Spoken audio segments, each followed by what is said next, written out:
Hey, welcome back, Roadrunner fans, to the Lit Medallion. Ooh, some game.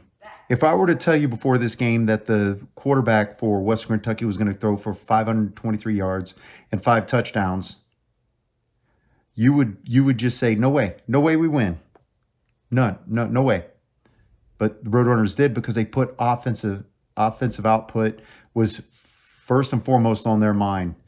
Frank Harris, 350 plus yards, 6 passing touchdowns, 1 receiving touchdown. That's pretty impressive. Now, the best part about his stat line is he threw an interception. And then he created a forced fumble. I don't know if I've ever seen that happen from a QB. I've seen where a turnover is turned over, but I don't think I've ever seen a QB cause the forced fumble after throwing an interception. It's quite an incredible series of events there. Probably won the game for the Roadrunners. Because if we give them the ball, they score. I mean, we won 52-46. What an incredible game. Our defense had it tough. Our offense kind of did what it wanted to do. Ran the ball really well with Sincere McCormick. He had 130 yards rushing. Also got great to see B.J. Daniels get out on the field. He had 2 carries for 18 yards. Cephas had an end around and got himself 5 yards, which is really good to see. But, you know, like I said, if they decided to fill the box and stop Sincere McCormick, which early in the game, Sincere wasn't running all that really well because they were trying to stop that. They couldn't cover the wide receivers. DeCorian Clark had a monster game. 100 and, let me see, if I'm looking at this, 160 yards receiving. He had 3 TDs. I mean, that is huge. I mean, it really bodes well for what's going forward with the program, because Franklin, it was either Franklin or Cephas is hampered, and for him to be out there just balling out in a game like this says a lot. Now, I know Western Kentucky's 1-4 now, but they hang some points on teams, and they're going to be a force to be reckoned with still in Conference USA, because I'm not so sure Conference USA is terrible as Western Kentucky's defense is. I'm not so sure Conference USA on the eastern side and whoever else they play is necessarily going to be able to hang with them offensively. It's almost a travesty. It's almost illegal, immoral to give Bailey Zappi that kind of a defense. 2,200 yards already he's thrown for in a short season, in 5 games. 2,200 yards. His passer rating is still over 160. It was 177 coming into the game. That's insane. Now, I know they're doing the air raid offense, and that's really, really hard to stop. But you got to give the kid credit. That kid out of Victoria is doing everybody proud. He's a Houston Baptist transfer. When his offensive coordinator left Houston Baptist and he went to Western Kentucky. So he and a couple other kids transferred out of Houston Baptist, an FCS school, to go, obviously to a G5 FBS school. Glad we walked out with the win. It's all smiles still, 6-0. Bowl eligible. That's exactly what you want to do. You want to get bowl eligible as soon as possible. Now, what does UTSA have going forward? Well, you've got a Rice team. They're in conference. Winning conference games is hard. Ask Texas. Ask Alabama. Ask OU. Ask A&M. Conference rivals get up for you no matter what you bring to the table. They get up. They play their hardest. It might only be for a quarter. It might only be for 2 quarters. It might even be for 3 quarters. It might be for the whole game, but they get up for you at some point, and you've got to weather that storm when you're the better team. UTSA's physical. UTSA's fast. UTSA has everything in front of them right now. I can't tell you how nervous I was that whole game. This was a game that that when you go into it and you see the stats for their QB, I said it at the start when in my preview that it's going to be a long day for our secondary, and it was. There were a lot of blown coverages, and in fact, towards the end of the game, there were a couple blown coverages that allow Western Kentucky to take the lead very late, leave us a little time to move the ball and possibly kick a field goal for a win. It would have been one of those games, but they didn't execute whenever they needed to, and we did offensively. Defensively, got a lot of things to shore up. Didn't necessarily get the pass rush that we probably needed to get. Defense coordinator made some adjustments. He bounced between blitzing. He bounced between just a strict 3-man front, then went with a 4-man front. And I think that's where it separated our scores. When he sent out 4 defensive linemen, down linemen, we started getting after the quarterback. They made an adjustment. Guess what? He went right back to 3 defensive linemen and blitzing. So I think he did a really good job of, once he finally kind of figured out what they were going to do, the offense coordinator for Western Kentucky, I think he basically said, this is what I have to do, and then played a little mini chess match.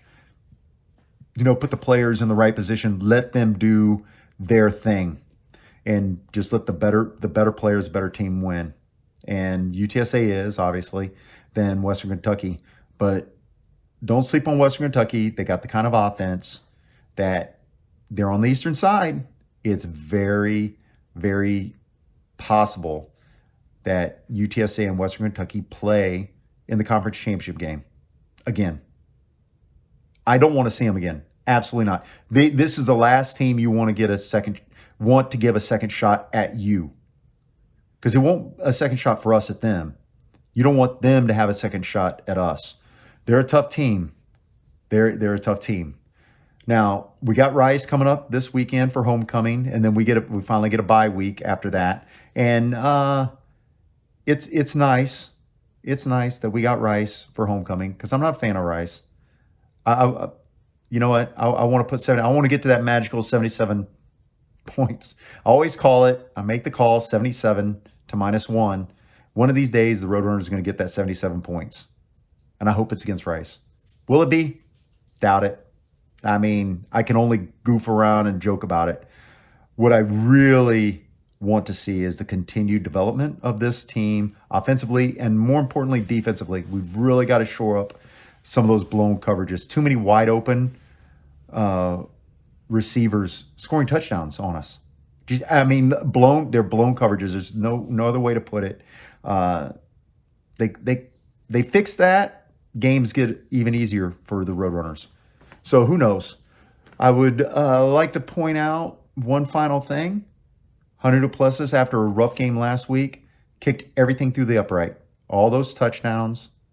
He kicked the extra point, and he even put a field goal from about 40 yards, 42 yards, I think it was. But he split the uprights, and talk about bouncing back. That's all you can do. Now you got Rowdy over my shoulder back there. He's giving everybody a high five. He's not making a birds up. He's kind of doing the old Heisman high five, sticking out, striking a pose. Speaking of Heisman, who's the Heisman leader? Could it be Frank Harris? Why not? Well, I know. He's G5. We're FBS G5. Sincere McCormick? Could it be Bailey Zappi? I mean, he's slinging the ball around. He slung the ball around against Michigan State. I mean, at some point, you have to look at the body of the work, right? But unfortunately, voters are swayed by, the big schools. Just best way to put it. I mean, and that leads me into another segue about there's a groundswell of rank the Roadrunners. I look at it this way. If not ranking the Roadrunners feeds the desire for the football team, the players, to take everything serious, to prove they deserve to be taken serious, I don't care if we go unranked all season if we go 12-0. Because The minute you put that hashtag number in front of your program, opposing teams play that much better against you. They're going to get up for you.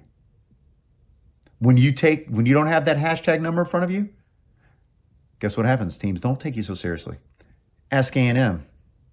There's no way Alabama was taking them serious. They already had 2 losses. They were unranked. Show up. They lost to Arkansas. They lost to Mississippi State. They're not going to give us everything they got. Well, guess what? They did, because that's what conference opponents do.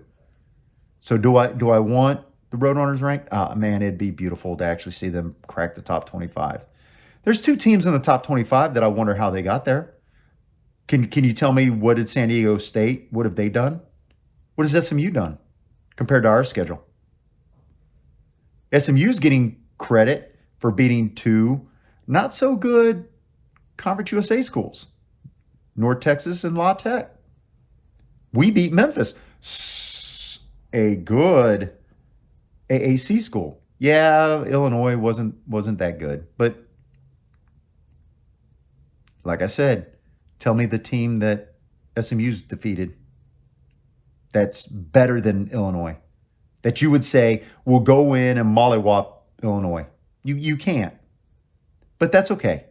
It doesn't matter whether they're ranked or not. What matters is winning the Western Division, going to the conference championship game, winning the conference championship game, and then picking the bowl game you want to go to, and then winning that bowl game. That's what matters at the end of the day. It's okay. Disrespect us. Take us lightly. Don't care. We'll just win football games. That's all that we want as Roadrunners, is winning football. And we've got winning football. Coach Traylor has put together this program, and he's really got the culture with that triangle of toughness. He's got the former players coming back. He really understands that once family, always family. Yeah, families squibble, they squabble, they scrabble, whatever you want to say, right? But they're still family. They still matter at the end of the day. Anyway, birds up, Roadrunners. Let's get another victory this Saturday, and I will see you in the Alamo Dome. Let's pack it. Pack the Alamo Dome. Birds up.